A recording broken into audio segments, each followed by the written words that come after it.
اور یہ خاص اللہ کا معجزہ ہے کہ اتنی گولیاں لگنے کے باوجود کوئی بھی ایسا نہیں ہوا کہ اگر وہ گولیاں تھوڑی ادھر ادھر ہو جاتی تو شاید بہت زیادہ لوگ جان کھو بیٹھتے. تو میں آج اپنے سارے جو آج یہاں آئے ہوئے ہیں وزیر آباد میں، آپ کے لیے بھی اور جو بھی میرے پاکستانی دیکھ رہے ہیں، میں آپ سب کو مخاطب ہوں. سب سے پہلے یہ جو حادثہ ہوا، یہ جو حادثہ نہیں، یہ جو پلان کر کے مجھے قتل کرنے کی کوشش کی گئی، میں پھر پہلے واضح کر دوں کہ یہ سپٹمبر میں پلان بنا تھا. سپٹمبر میں پلان بنا تھا.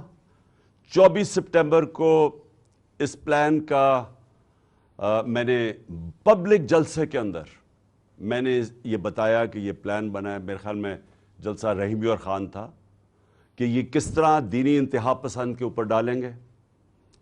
پلان بنا تھا ایجنسی، یہ جو جنرل فیصل اس نے، اور یہ جو 2 نون لیگ کے جو قاتل ہیں ماڈل ٹاؤن میں، انہوں نے قتل کیے لوگوں کو، دن دہاڑے قتل کیے لوگوں کو، گولیاں مروائیں پولیس سے. شہباز شریف نے ایکسٹرا جوڈیشل کلنگ، پولیس مقابلے میں لوگ مارے، اس کی ہیومن رائٹس نے اس کے اوپر پوری رپورٹ دی ہوئی ہے. رانا ثناء اللہ کے اوپر جو 18 قتل ہیں، یہ عابد شریف کے باپ نے کہا ہوا ہے. تو یہ قاتل ہیں. انہوں نے مل گئے یہ جنرل فیصل کے ساتھ، انہوں نے یہ پلان کیا. پلان کیوں کیا؟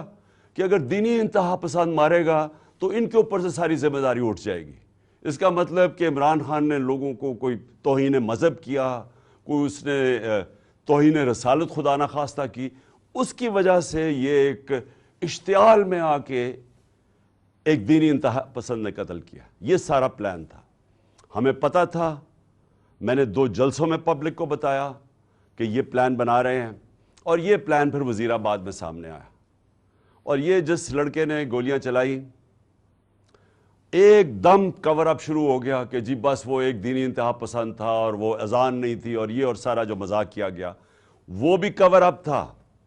پیچھے یہ بیٹھے ہوئے تھے جو پورے کنٹرول کر رہے تھے کہ نیریٹو کیا ہوگا.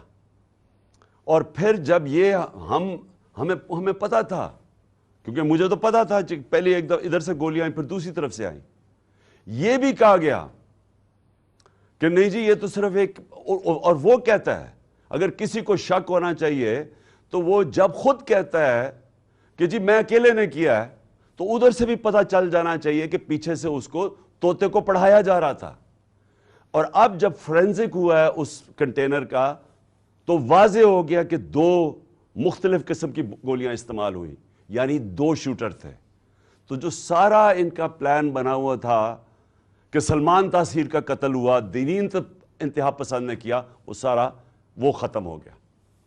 اب دوسری چیز کہ آج میں خاص طور پہ ایک تو ابتسام کو، جو ماشاءاللہ ایک ہیرو ہے، کیونکہ میں نے جب اس کی فوٹیج دیکھی کہ ایک عام آدمی دیکھ رہا بندوق اس کے ہاتھ میں ہے اور اس کے باوجود وہ پکڑ رہا ہے. میں تو پہلے اس کو سلام کرنا چاہتا ہوں کہ ہمارے نوجوانوں میں اس طرح کا جذبہ ہے. یعنی ایسے ہمارے نوجوان ہیں جو کہ اپنی جان خطرے میں ڈال کے اور وہ بچانے کی کوشش کر رہے تھے. اور میں تو اس کو اب میں کیا کہوں گے، شکر ہے، میں تو اس کی والدہ کا بھی شکریہ ادا کیا کہ آپ نے ایسے اپنے بیٹے کو تربیت کی ہے. دوسرا جو سب سے بڑی ٹریجڈی تھی وہ معظم شہید کی تھی، اور وہ ہم سب سے دیکھی نہیں گئی وہ تصویریں کہ 3 بچے اس کے بیٹھے ہوئے ہیں اور باپ کو جگانے کی کوشش کر رہے ہیں. اور میں پھر سے کہہ رہا ہوں کہ ہم انشاءاللہ پوری ذمہ داری ان بچوں کی ساری زندگی تک لیں گے. اب میں اپنی ساری قوم سے جو 2-3 آج باتیں کرنا چاہتا ہوں. پہلے تو یہ، اب ہماری مارچ رکے گی نہیں. ہماری حقیقی آزادی کی جو تحریک ہے وہ رکے گی نہیں، وہ انشاءاللہ اور زور پکڑے گی. کیونکہ یہ جو اس کے بعد ہوا، اب میرے ذہن میں کوئی شک نہیں کہ جب تک اس ملک کے اندر ہم انصاف نہیں لے کے آئیں گے، ہم حقیقی طور پہ آزاد نہیں ہوں گے.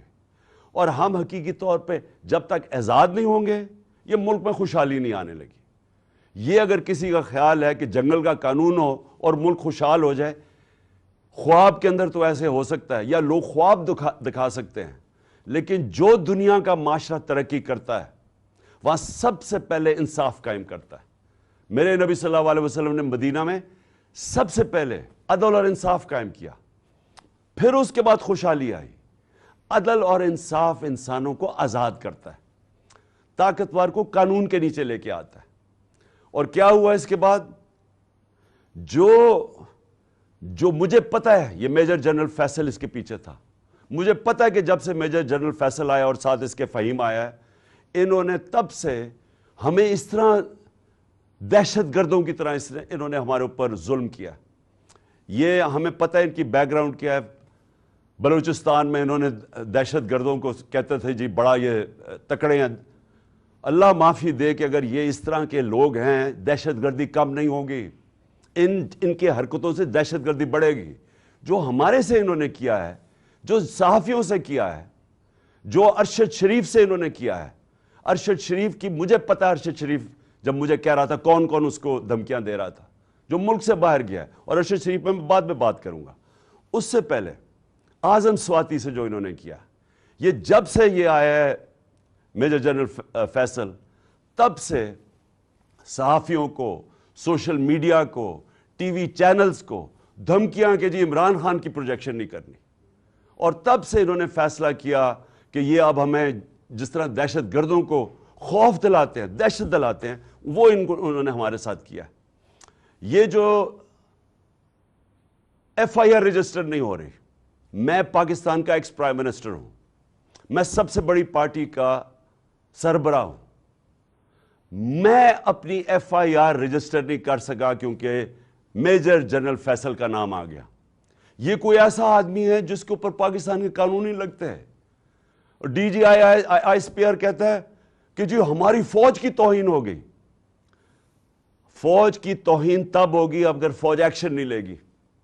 توہین تب ہوگی جب ایک ادارہ اپنے آپ کو قانون سے اوپر سمجھے گا. جب وہ یہ کرے گا کہ ایک پرائم منسٹر کا اگر ایف آئی آر رجسٹر نہیں ہوتی، میں سوال پوچھتا ہوں کہ عام آدمی کی کیا حیثیت رہے گی اس ملک میں؟ ایک عام آدمی سے جب کوئی ظلم کرتے ہوں گے یہ لوگ، تو وہ کیا کرتا ہوگا؟ وہ کدھر جاتا ہوگا؟ اور یہ جب تک یہ جنگل کا قانون رہے گا یہ ملک ترقی نہیں کر سکتا. ہم آزاد نہیں ہو سکتے. انصاف حقوق دیتا ہے، حقوق انسان کو آزاد کرتے ہیں. یہاں تو prime minister, ex prime minister کے حقوق نہیں ہیں.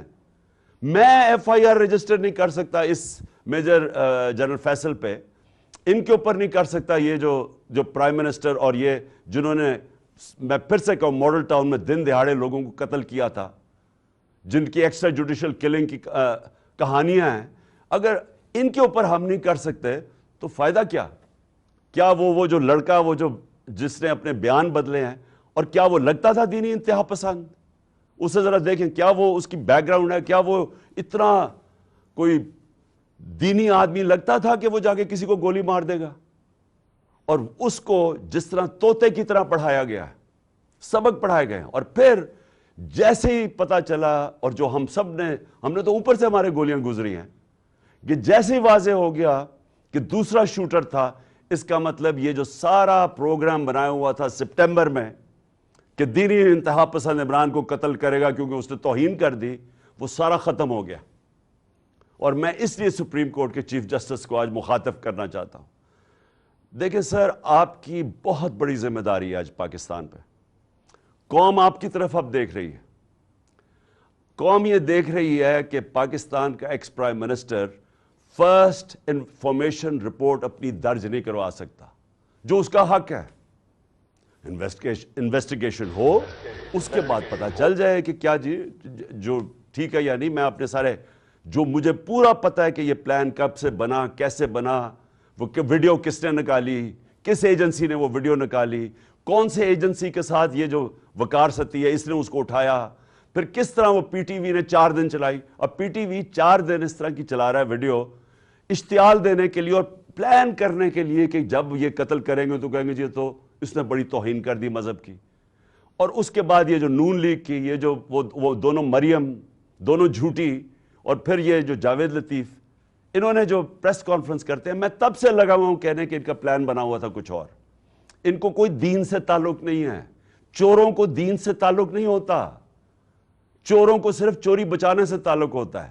جب چور دین کی باتیں شروع کر دیں کہ جی دین سے توہین ہوگی، تو پیچھے کوئی اور گیم تھی اور وہ واضح ہوگی کہ تھی. اور ان کے ساتھ مل گیا تھا یہ میجر جنرل فیصل، اور اس کی ٹیم نے پوری طرح یہ سارا کچھ انہوں نے پلان کیا، سارا اسکرپٹ کے مطابق گیا.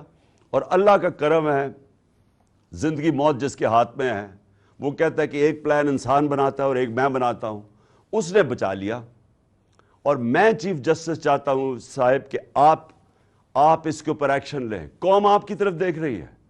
یہاں شہباز گل کے اوپر کسٹوڈیل ٹارچر ہوئی جب سے یہ فیصلہ آیا ہے، اور وہ شہباز گل اس کا نام لیتا ہے. اس کے نیچے لوگوں نے کی، کچھ نہیں ہوا. یہاں اعظم سواتی سے جو کسٹوڈیل ٹارچر ہوئی، اس سے جو کیا، ساری دنیا میں بدنامی ہوئی پاکستان کی، کوئی سو موٹو ایکشن نہیں لیا گیا. اور جب اعظم سواتی کی وہ جو ویڈیو کے سیٹ نکلا ہے، ایک یعنی ملک سوچتا ہے کہ ہم اس سے نیچے گر سکتے ہیں. میں چیف جسٹس صاحب پوچھتا ہوں، اس سے نیچے گر سکتی ہے قوم؟ ہماری تو ہے ہی اسلامک سوسائٹی. میں مغربی سوسائٹیز کو کے اندر سے جانتا ہوں. وہاں کوئی تصور نہیں کر سکتا کہ اس طرح کی ویڈیو نکال کے اور اس کی بیوی کو بھیجیں. تو ہم کتنا نیچے گر چکے ہیں. کب آپ اس ملک کا انصاف کا نظام ہمیں پروٹیکشن دے گا، ہماری حفاظت کرے گا؟ وہ کب وہ وقت آئے گا؟ اور یہ اگر گولی کامیاب ہو جاتی، یہ مجھے مار دیتے، تو مجھے بتائیں، ایک ہی تو جماعت ہے اس وقت ملک میں جو سب سے بڑی پبلک کے اندر ہے، فیڈرل پارٹی ہے. تو ان کا تو پلان یہ تھا کہ وہ تتر بتر ہو جائے. تو یہ تو دشمن چاہتے ہیں پاکستان کے. تو اس لیے میں نے ریکویسٹ بھی کی ہے کہ 4 چیزیں چیف جسٹس صاحب آپ کو دیکھنی پڑیں گی. میری ایف آئی آر، اور اب واضح ہو گیا کہ 2 شوٹر ہیں کیونکہ وہ فرینزکس میں نکلا ہے. تو اس کا مطلب کہ جو انہوں نے کہا تھا ایک ہی آدمی نے اور دینی انتہا پسند، وہ ختم ہو گئی بات. نمبر 2 اعظم سواتی، اس کے اوپر پوری تحقیقات ہوں. اور نمبر 3 جو ارشد شریف سے ہوا ہے، جو ارشد شریف سے ہوا ہے، جو ویڈیو دکھائی گئی ہے ٹی وی پروگرام پہ کل، میرا پہلا سوال یہ ہے کہ ایک ٹی وی اینکر کے پاس کیسے ویڈیو آ گئی، جبکہ اس کی والدہ جو پوسٹ مارٹم کے ریزلٹس مانگ رہی ہیں ان کے پاس تو نہیں آئی. ٹی وی اینکر کے پاس کیسے آ گئی؟ اور میرا نمبر 2 سوال یہ ہے کہ کون اس کی تحقیقات کرے گا؟ کون اب کینیا سے کیوں نہیں انہوں نے کینیا فوری طور پہ لیٹر لکھا کینین اتھارٹیز کو، گورنمنٹ کو لکھنا چاہیے پوچھنے کے لیے کہ شروع کا تو بیان یہ تھا کہ جناب وہ رانگ آئیڈینٹی پہ مارا گیا ہے، اور اب واضح ہو گیا ہے کہ یہ ایک پلان کر کے تشدد کیا اس کے اوپر، اس کے بعد گولی ماری گئی. تو جب تشدد کیا، وہ کون تھا جس کو سب سے زیادہ تکلیف تھی ارشد شریف کی رائٹنگ سے؟ اس کی تحقیقات، اس کی جو انویسٹیگیٹو جرنلسٹ، کون تھا جس کو خطرہ تھا اس سے؟ کون تھا جس کو اتنا غصہ تھا کہ پہلے اس کے اوپر تشدد کرو پھر اس کو قتل کرو؟ یہ چیف جسٹس صاحب، یہ صرف سپریم کورٹ کر سکتا ہے. ہمیں کوئی اعتماد نہیں ہے اب. انویسٹیگیٹو ایجنسیز ان قاتلوں کے، ان چوروں کے، مجرموں کے ہاتھ میں ہیں. اور یہ جو آرمی آفیسر ہے، اس کے اوپر کس کو اب اعتماد ہے؟ مجھے پتہ ہے انہوں نے کور اپ کیسے کیا. مجھے پتہ ہے کہ آتے ساتھ ہی پنجاب پولیس کو کس نے کنٹرول کر لیا. گورنمنٹ ہماری ہے، ہم ہیں پنجاب کے اندر، ہماری حکومت ہے. وہ پولیس کہیں اور سے کنٹرول ہو رہی ہے. اور اب پولیس سے میں ایف آئی آر نہیں رکوا سکتا. اور پھر کون سے، کس نے جا کے اس کی ٹیپ ریلیز کی؟ یہ کون سی دنیا میں ہوتا ہے؟ ہم سر بنانا ریپبلک بننے جا رہے ہیں. بنانا ریپبلک کے اندر ادھر کوئی انصاف نہیں ہوتا، اس لیے وہ بنانا ریپبلک ہے. وہاں جنگل کا قانون ہوتا ہے، اور یہ جنگل کا قانون بننے جا رہا ہے. اور اس وقت یہ ملک کو بچانا ہے آپ نے. دیکھیں ملک اس وقت اداروں کے اندر، قوم جو ہے وہ اداروں کے اندر اعتماد کھو بیٹھی ہے. اس کو بحال کرنے کی ضرورت ہے. ملک اداروں کے بغیر نہیں چلتا. ادارے ملک کو چلاتے ہیں. مغرب میں اور ہمارے میں اور ڈیولپڈ ملک اور غریب ملکوں میں فرق ہی یہ ہے کہ ان کے ادارے مضبوط ہیں. کوئی قانون سے اوپر نہیں ہے. یہاں مذاق بنا ہوا ہے کہ جی ایک آپ نے آفیسر کے اوپر ہاتھ رکھ جی ڈی جی آئی ساری فوج کو بدنام کر دیا. یعنی یہ اگر سوچ آ جائے جس معاشرے میں, مجھے بتائیں اس سے زیادہ تو دشمن اداروں کا اور ملک کا ہو ہی نہیں سکتا کہ جی ہمارے ادارے کا نام ہی نہ لیں. میں کہہ رہا ہوں کہ یہ پیچھے تھا فیصل, مجھے پتا اس نے سارا کروایا ہے, مجھے پتا اس نے ماسٹر مائنڈ کیا سب کچھ, کیونکہ مجھے تو میں 3.5 سال پرائم منسٹر تھا, میرے نیچے تھی ایجنسیز, مجھے پتا ہے کیسے چلتی ہیں ایجنسیز, مجھے اندر سے انفارمیشن آ رہی تھی. اور میں اگر پرائم منسٹر, ملک کا ex prime minister FIR register نہیں کر سکتا, اور اگر یہ کہنا کہ جی عمران اپنا سیاست چمکانے کے لیے کر رہا ہے, مجھے سیاست چمکانے کے لیے یہ کرنے کی ضرورت نہیں ہے. اس وقت سارے پاکستان کے اندر کہیں چلے جائیں, ایک اگر پارٹی کبھی بھی اتنی مقبول ہوئی ہے پاکستان کی تاریخ میں, وہ آج یہ پارٹی ہے. اور وہ یہ نہیں کہ میں نے کوئی بڑے کارنامے دیے ہیں, وہ ان چوروں کو دیکھ کے قوم ہماری طرف آ گئی ہے. اور اسی لیے ہمیں ضرورت نہیں پڑی کہ کسی کے اوپر الزام لگائیں تاکہ میری سیاست اوپر چلی جائے. یہ ملک کا مسئلہ ہے, اور چیف جسٹس صاحب یہ ملک کی فیوچر کا مسئلہ ہے, اور یہ فیوچر آپ کے ہاتھ میں ہے. اس ملک کی عدلیہ کے اوپر ساری قوم دیکھ رہی ہے. اس وقت لگتا ہی ہے کہ بس ایک یہ جو چاہے گا, یہ فیصل جیسے لوگ جو چاہے گا, ان کے سامنے کوئی کھڑا ہی نہیں ہوتا. اور یہ ملک سے دشمنی ہو رہی ہے. ملک تب تکڑے ہوتے ہیں, میں پھر سے آپ کو کہوں, جدھر قانون کی حکمرانی ہوتی ہے. اور میں آخر میں خاص طور پہ پاکستان کی وکلا کمیونٹی کا خاص طور پہ شکریہ ادا کرتا ہوں کہ جس طرح وہ کھڑے ہوئے ہیں. اور مجھے خوشی یہ ہے کہ وکلا یہ سمجھ گئے ہیں کہ اب ان کی ذمہ داری ہے رول آف لا, قانون کی حکمرانی قائم کرنا پاکستان کی وکلا کمیونٹی کی ذمہ داری ہے. اور یہ ایک ڈیفائننگ مومنٹ ہے پاکستان میں. ہر وہ آدمی جو اس ملک میں رول آف لا چاہتا ہے, اور رول آف لا کے بعد ہی حقیقی جمہوریت آتی ہے, اور حقیقی جمہوریت ہی حقیقی آزادی ہوتی ہے. یہ سب اکٹھے چلتے ہیں. اس وقت کچھ بھی نہیں ہے یہاں. تو میں وکلا کے اوپر بھی آج ان کا شکریہ ادا کرنے کے بعد میں امید لگاتا ہوں کہ آپ اپنا رول پلے کریں گے.